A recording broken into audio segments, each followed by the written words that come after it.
And not to mention 25 years of Vans. That is incredible. Yeah, it's a long time. Man. For sure. Late 1998. First shoe came out in 1999. Damn. And that is crazy. Yeah, like do you ever look back at the whole, not a timeline, but just like, do you ever reflect? Because that's a long time. Listen, you've done a lot for that company as well.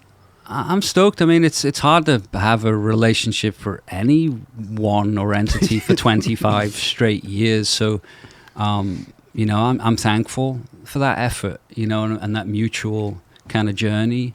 And it's been fucking great. It really has. Like, I mean, everyone's seen in the news that Vans has been through hell in the last year or two, right? Mm-hmm. Like everyone, it's not hidden that they've been through those hard times, and it's times like that to me tell it how it is. You know what I mean? It really separates, you know, I don't know, loyalty and friendships, and those things can blow up when a business is struggling, and we're not there.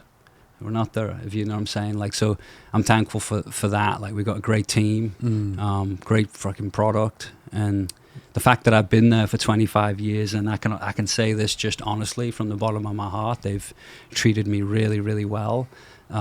They've looked after me the whole period through, and you know, I've made that same effort back, and you know, I'm thankful for that. I'm thankful for that. And the Van Dorens, man, you know, like we had Steve Van Doren on the show, and thanks for hooking that up too. You were instrumental in getting him over here. But the fact, Steve Van Doren has never skateboarded, and he has done more for skateboarding than anybody that I know that skateboards. You know what I mean? That's a trip, isn't it? It's a trip. He loves it. He lives it. He breathes it. He breathes the brand. Like, he incredible. breathes the Vans brand, and the Vans brand and its lifestyle was built from, you know, surf, skate, you know, snow culture. Really, it really is. And so, you know, I think Steve's been through it all. He's been through all of that early on, you know, and he recognized that the skaters and the surfers and everybody picked up his dad's brand, and he's a people person, right? So really you appreciate that, and you do the right thing by a Van Doren, and man, it'll come back tenfold. Great family. Right there. Hang on one second. I got something I need to say. Go ahead. He's looking down. He's got some waffles right there. Boom. He's grabbing the Paul Van Doren. All right. Paul Van Doren's words of wisdom. All right. What do we got? Lesson number 1. Don't be sure of yourself. You could be wrong. That's actually a good one. Lesson number 2. Let that settle in. Know yourself. Oh. Lesson 3. Show up. Okay. Lesson 4. Know your worth. Ooh. Lesson 5. Never catch pigeons. Oh, that's it. That's personal. He told that story on the show. Yep. Lesson 6, don't do a half-assed job. I'm going to run through these. Lesson 7, stand up for what's right. Lesson 8, trust people. Lesson 9, the accountant isn't always right. They're usually not. Lesson 10, acknowledge failure. Absolutely. Lesson 11, mind the store. And lesson 12, be a positive thinker. Yes, sir. Yes, sir. Thank you, Paul. Wow, that is great. That's good. Yeah, that's great, man. Don't catch pigeons, man. What a good one. Steve Van Doren told that story on the show. It was great. Yeah, don't ever catch pigeons. But congrats on that, dude. I think that's awesome, man. And you do have where are those white shoes that are coming out here. Pretty soon? Oh, they're over there, man. Those are great looking shoes. And this is not a commercial. They'll be sold out before they even freaking go on live. Jeff, I need a pair of those, man. Look at those things. They're beautiful. Not mad at those. No, we've been doing a ton of stuff because the 25 year we've done a ton of like limited collabs with, you know, Labour Skate Shop. We have one coming with Pawn Shop. We did one last summer with Dime. Those are right so there. We're about to relaunch this original colorway as like a 25 year pack that's coming out soon. But just a lot of kind of not retrospective, but just a lot of things from that period with newer stuff this year. Right.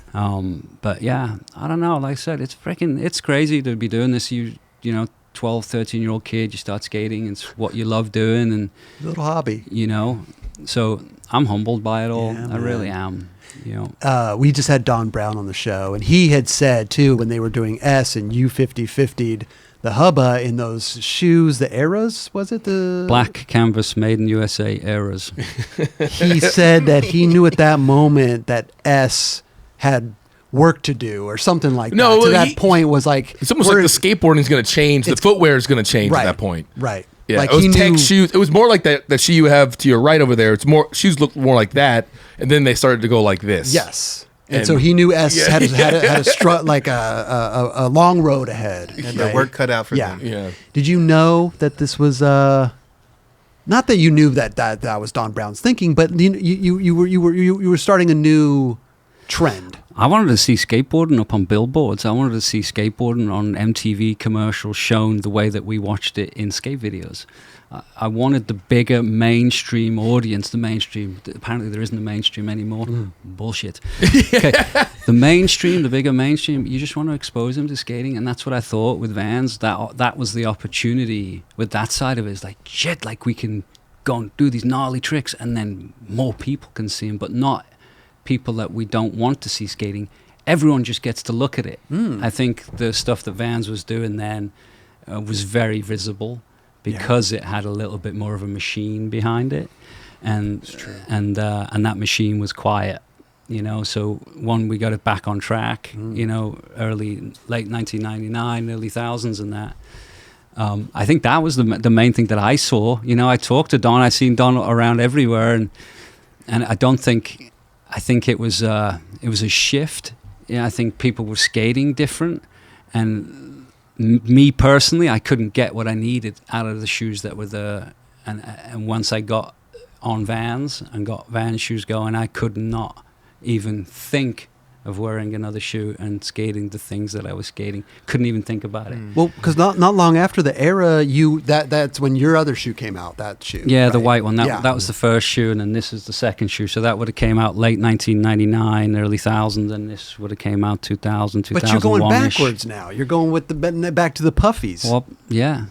Some things don't change. So you tell me, like 25 years ago that was, right. and that's what's happening now, right? Is true. So it's Yeah, just come a back. shoe. It's come and back. there's- Come back around. I don't look at like product that we use to skate like quite like that. It's designed or made for skate, right? Right. So if you get it right, it should be good 20 years later. True. Well, I think yeah. what was funny is that like those shoes back then were so puffy and there was so much support on them and everything, and then you do the biggest grind ever done in the smallest like they're good shoes, obviously. The support in them is not like the other shoes. Yeah. So that's why I think people were like, "What? You can skate gnarly stuff with thin shoes?" And that's when you change the game. Well, Yeah. that was the Volk revolution. People realized that the vulcanized shoe process molds to the shape of your feet like a pair of Levi's 501 would, right? And then you have a custom shoe, right? Like the high toe bumper around the front when you start doing a couple of kickflips. After you wear it in and you get your kickflip flick, it's the same every go, but they don't last that long, right? So that's the trade-off. The trade-off is you have confidence in your skating with the Volk process, but it's never going to last that long. It's true crepe. It's molded around your feet. But it's great for skating, right? So that was my thought on it. I would rather be confident and know that I have contact with my board than feel cool and think I look cool and kind of have contact with my board. That's a great way to break it down. Really. Do you have a process in your shoes of wearing them in, or do you just put them on right away and just go? No, I actually don't like new shoes. I like to walk around the shoes for weeks on end, maybe months on end, even before I start skating in them, if I can. How long do you skate a pair of shoes for usually? Till it month to Yeah. It kind of depends on how much I'm skating, you know. But yeah, Probably where you're skating. it's more like once the shape of them is really broken down to the point where I have no structure, then I need to change them because my shoe's going to fall off in the middle of a bank sliding down it. Yeah. Feet, which does happen, right? That's not good. Yeah. Yeah, man. I'm easy on product though. I'll ride stuff till it's dead. Like I've always been like that, even as a little kid. You know. Are you skating these shoes now, or? Yeah. Oh yeah. You got a pair on right there. It's like a custom pair. It looks like. What are we? These are fancy flash ones. Yeah. Oh, look at that. Okay. Wanted to look nice today. He's got the special treatment over there at Vans. As soon as we're done talking 25 years of Vans, this jacket's going off though because I'm You're sweating sweating. balls. That's a little older than 25 years. This is from the, Yeah, that's a little this bit is from the 1900 from the Boer Wars in Africa. of... Man. Yeah, a little bit of a military historian buff, just a little bit. A little bit. You got a lot of stuff going on. All the hunting and lifestyle stuff. I mean, we do have you brought a couple little things over here, you know. Yeah, I mean, I do. I have a knife and tool company. You know, That's I right. work with an outfitting business called Kika Outfitters, in here in California, and I help guide hunts. You know, predominantly desert bighorn sheep. You know, mule deer, elk, but predominantly sheep, and so I do that a lot.